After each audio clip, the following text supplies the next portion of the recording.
Okay, yes, there's The Penguin on HBO. Yes, there's a return of Abbott Elementary. But actually, it turns out this fall season on television is shaping up to be one of the busiest in a long while. Today on the podcast, all the TV you need to pay attention to this fall.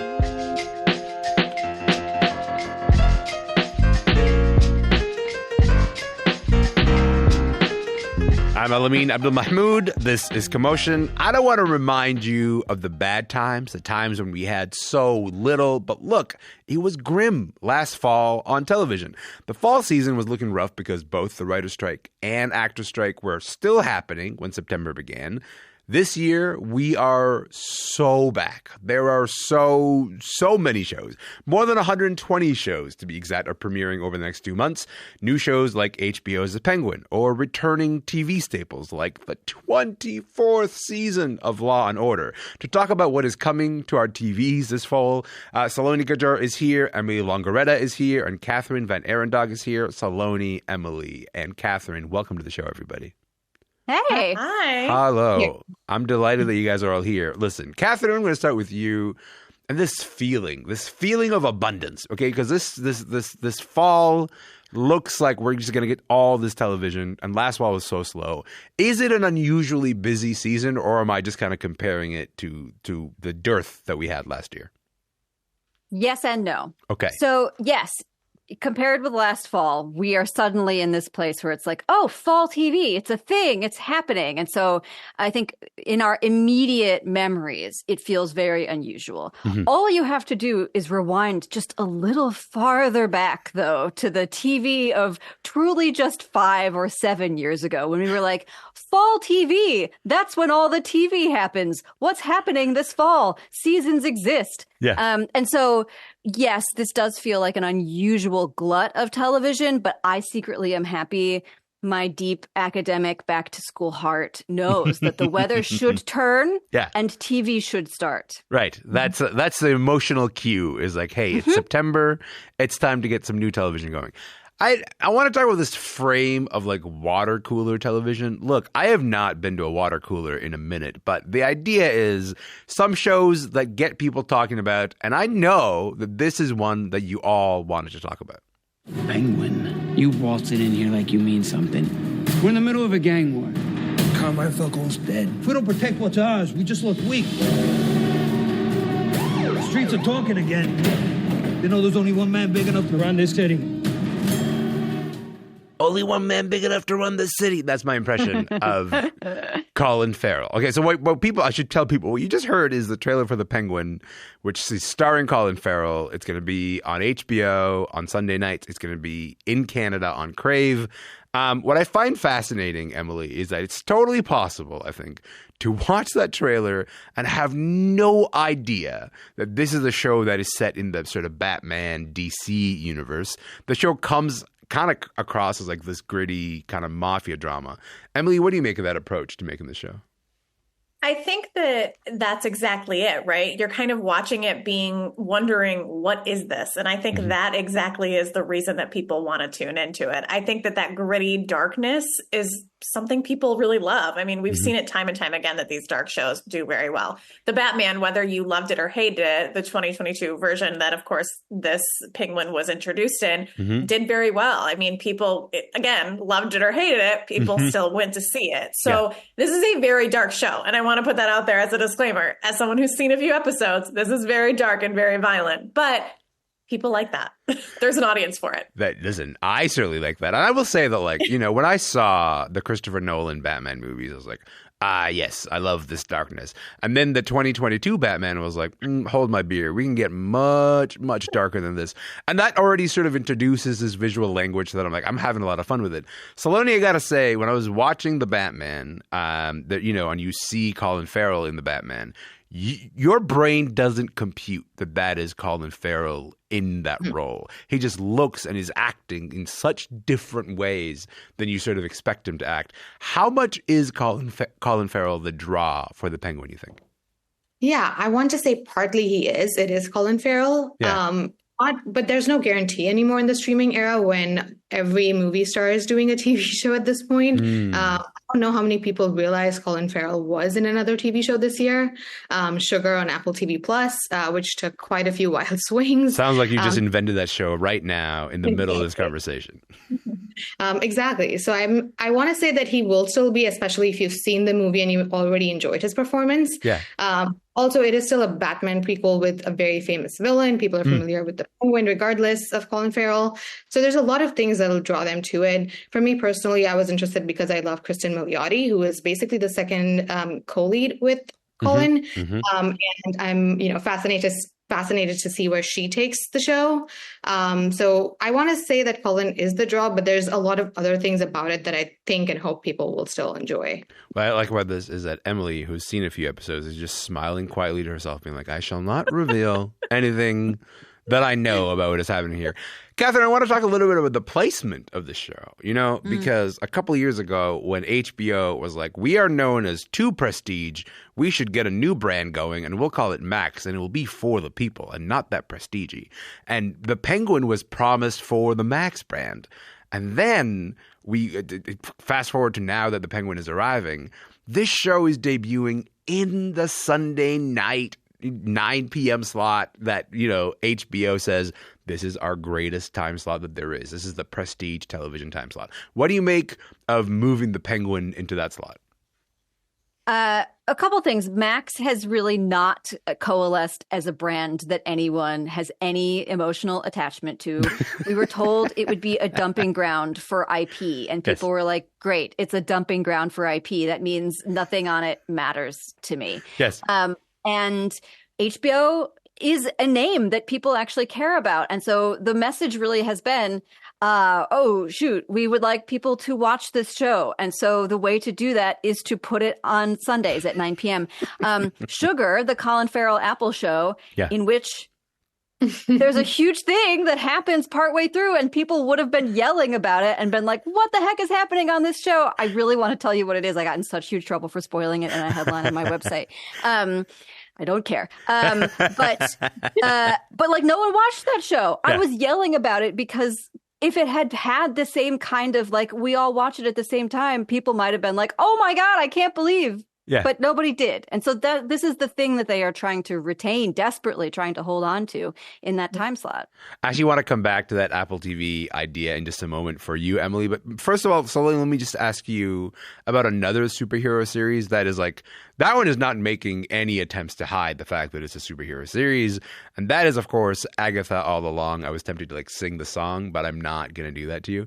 It's a Marvel show. It's a spinoff of WandaVision. Why are you interested in Agatha All Along? What brings you on board that show? Yeah. I mean, personally, to start with, it's the cast. Catherine Hahn, Patty, Aubrey Plaza. Do I continue? Yeah, go off. I do think that the three of them, along with the other cast members, for me are the biggest draw. Do I think it'll suddenly change my mind about Marvel's output, especially from the past few years? Absolutely not. Do I still want to tune in just to watch witches be part of a musical? Absolutely. Yeah. Also, WandaVision, was one of the, for me at least, was one of the better Marvel TV shows. Yeah. I don't know if it's an anomaly or they got lucky because they, came out first, but that's the one I feel most connected to. So I'm excited to see them branch out of that and see what else they do. That's why I'm interested in it. Also, the, Lopez's are coming back. They're the one who made the famous Emmy-winning. So there's a lot of things going for it. I don't really care how it connects to the larger Marvel Cinematic Universe. I just want to enjoy it for what it is, which I think more shows should do.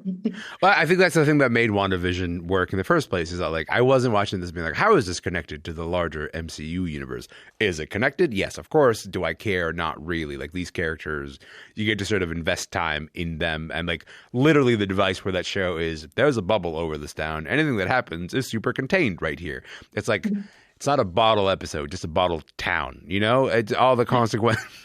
I'm saying that because Catherine Radheyan has very strong feelings about bottle episodes that are not bottle episodes. Felt very triggered all of a I saw you physically recoil as I was beginning that talk. Emily, Catherine mentioned Sugar, a show that I have not seen, but I watch a lot of shows on Apple TV. And so I've regularly scrolled past it being like, I'll come back to you at some point. We've talked a bunch on the show, Emily, about Apple TV strategy and how it's like spending a lot of money to bring these big names for these shows. How are we going to see that play out for them this fall?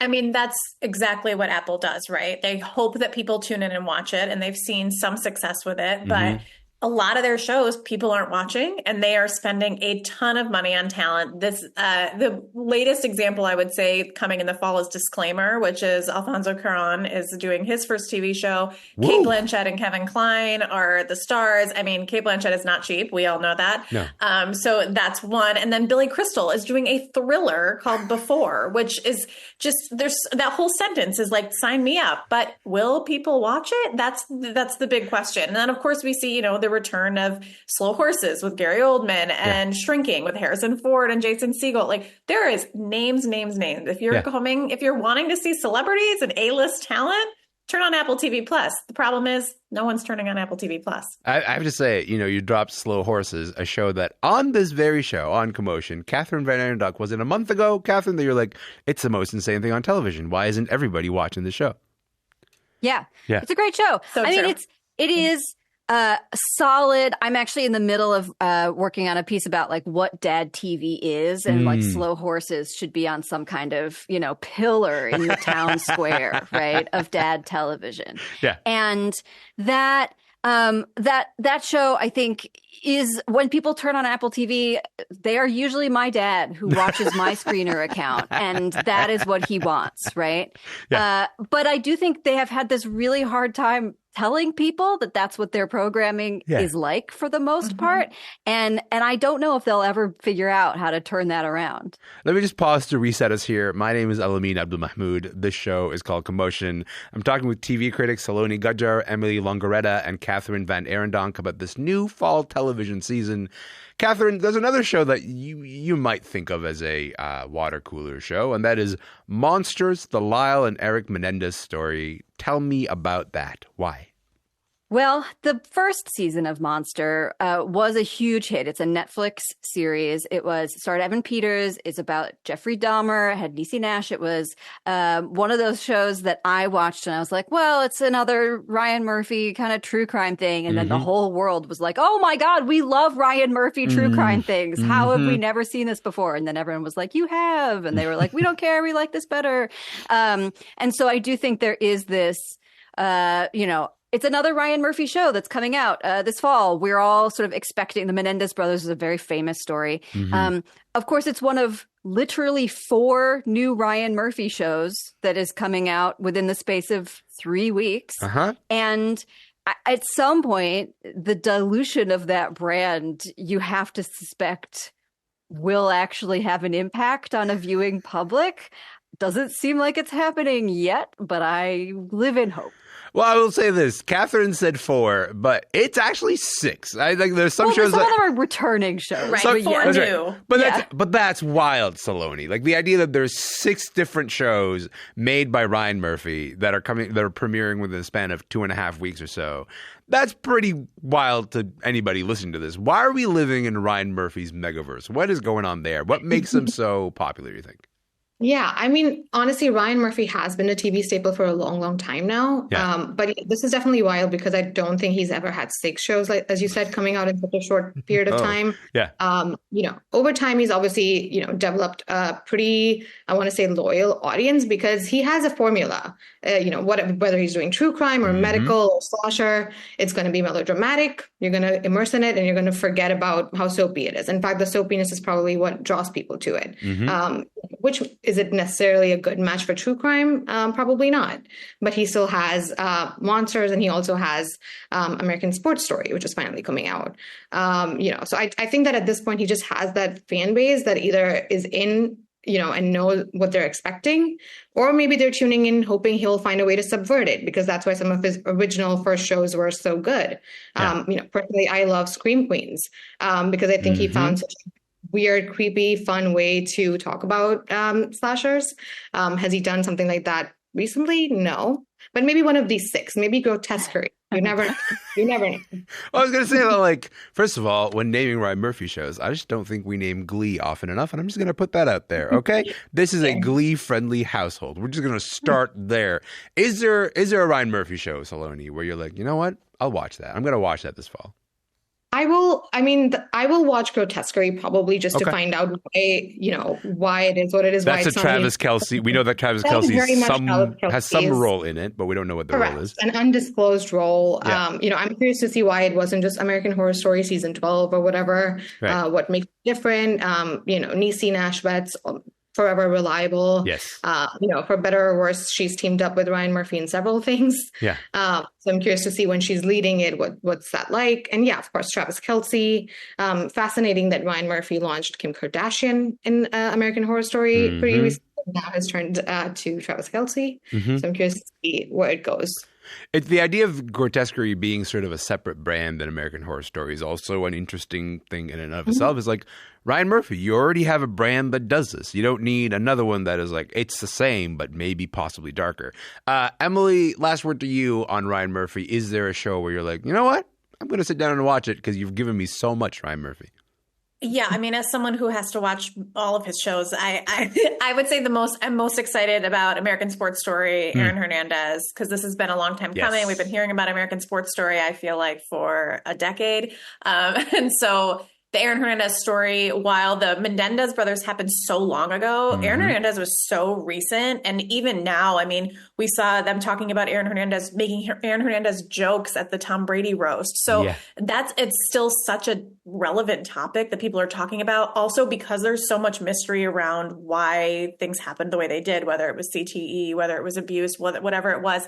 This show is definitely one that I'm most excited about. Also because it hones in on the Patriots, and there are people playing. Belichick is very, very prevalent in it, and Tom Brady and Tim Tebow. There's a lot of the Patriots are part of this. So do you want to remind people of the Aaron story? Because I think like just like some people might not quite remember that story if you're not like steeped into sports culture. Of course, yes. And he was a young NFL star who was convicted of murder and then tried for another murder. He was found innocent for that one, but then took his own life while he was in prison. And it taken many times, they've done now tests on his brain, and he definitely had a lot of injuries, a lot of CTE-like things. So there's a lot of question whether that caused it, whether he was abused as a child, whether he was closeted and in his relationships and what was going on. So there's a lot of mystery around that. And as we know, Ryan Murphy is good at digging into those things. That's something Ryan Murphy is so good at, is taking this really true life horror things that happen in real life and then not exploiting them, but expanding them into an entertainment series. So that's what I'm really excited about. It certainly is a delicate balance for a TV creator to take on. And I think like Ryan Murphy does it in a way where it doesn't come across as distasteful for a lot of people, but also brings in a new audience to some of these stories that we're talking about. I got to say, personally, the Ryan Murphy show that I'm most excited for, regrettably, is Dr. Odyssey. That's a show that's going to air on ABC and CTV. Catherine Radheyan putting on a thumbs up. It's a show that's full of Canadian content, okay? Joshua Jackson plays his head doctor on this luxury cruise ship. Shania Twain is a guest star. Everything about just that sentence alone is like, I'm on board. Catherine, can we just talk for a moment about network TV? Because it's often like not a part of the conversation about TV, even though it's like the thing that most people actually watch. Tell me about some of the network TV shows that you're really excited about. Well, I mean, Boat 911, Dr. Odyssey, what are we not excited about right now? A procedural is what I like to say. SEA. Oh, thank you. Thank you for that gift to me. Look, I love episodic television. I will watch season 24 of Law and Order. Yeah. This is a thing that people value. This is a thing that TV has always been. This is what makes TV television. And I think it has been quite a long time since there has been a truly relevant, innovative feeling, new network drama. And it's not like looking at the slate right this fall, I'm like, oh, we finally have it. We're back, guys. But, well, I always hope. Yeah. But there are still like really important and like interesting things happening in that space. It is a reflection of culture that I think we spend too little time thinking about. And then occasionally you do find these really fun gems. Elsbeth is doing very, very well on CBS. It's going to get a new lead-in this year, or a time slot partner, Matlock, a reboot of Matlock starring Kathy Bates. I watched a lot of Matlock as a child. I will absolutely check this one out. Elspeth is a Good Wife spinoff, right? Elspeth is a Good Wife spinoff starring Carrie Preston. It's a Robert and Michelle King show. Yeah. Like most of their shows, it seems to exist largely to employ New York theater actors. So great for them. And Sure. It's fun and it's light. And I just think that, you know, one day we will come back to this realization that the 20 episode season has value and is worth investing in, and is a sustainable economic model for Hollywood also, where you can get like a writing job that actually supports the ability to make a living wage.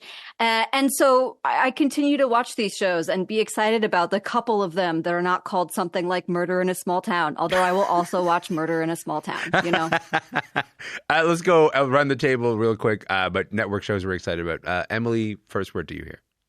I'm going to do Rescue High Surf, which sounds like it's a lifeguard drama. How is that not Boat 911? Okay, continue. It may be. That's Beach 911. I don't know if there's a little bit of a difference there. Amazing.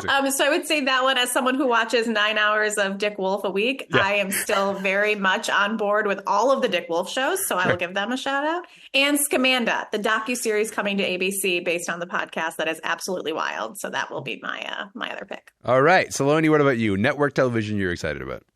Yeah, I mean, I pretty much agree with also everything Catherine said. I think if you're a true TV lover, you want to invest in 20 episodes and like really put yourself into the show. And I've done that for all 20 seasons of Grey's Anatomy. So I will continue doing that Okay. Yes. for season 21 when it comes back. I'm genuinely I'm still excited to go back to Seattle and to see what they're up to and what other calamity they can handle. But I'm also really excited for Abbott Elementary. I'm excited that, a network sitcom has broken out again in the way this has. I also really like Ghosts. I think it's very funny. Kind of paled sometimes when people are talking about Abbott Elementary, but it's still very funny. So I'm excited to see what network sitcoms do again, because I don't think a lot of them have been given the chance to thrive. So I'm glad that these two are on season 4. Catherine, you've been banging the drum for the 20 episode season, and for just like the return of like, hey, you know what's good when you give us a story that, you know, we can invest in for some time. And for a little while, it seemed like the streaming networks were like, we're not going to listen to that lady. She can keep talking about this however much she wants to, but we don't care. But now we're kind of returning a little bit. The world is returning a little bit, you know, closer to the world that you want to live in. What do you make of this sort of like recent transition to being like, okay, you know what was good? Network television, actually. I mean, I don't think the world is there close enough yet. Like nobody has really made like everyone is watching Suits. Everyone's being like, why is everyone watching Suits? And you're like, the answers are not that hard. This is not rocket science. And so I think there's a lot of room to go in this direction. But I am always hopeful. I also, you know, the sitcom is such a brilliantly robust form. I'm looking forward to St. Denis Medical, which is, from the creators of Superstore, a show that I loved very much. And I think that as the streaming bubble slowly starts to realize that they actually have to make money, eventually the balance will start to restore itself. I very much hope. Yeah, I think we were beginning to maybe round that corner. I don't know if we can round that corner right away, but it's certainly starting to feel like there's a shift in that direction. And I say this as someone who likes all those streaming shows, and I love a 6-episode streaming show. That's wonderful. You made a beautiful thing, but also it's a return to this old conception of the old conception of television as like a thing that you want to spend a bit of time with. And maybe I'm cooking and TV is on in the background. I don't have to catch every single word of your prestige television. I'm delighted that you guys are all here. I'm excited about this fall season in television. I just want to say thank you to all of you. Thank you for being on the show. I really appreciate it. Thanks so much. Of course. Anytime. Saloni Gajjar is a TV staff writer at AV Club in New York City. Emily Longaretta is a senior TV features editor at Variety in LA. And Catherine Van Arendonk is a TV critic for Vulture. She's in New Jersey. My name is Elamin Abdul Mahmoud. This show is called Commotion. We're going to be back tomorrow. I'd be delighted to see you then.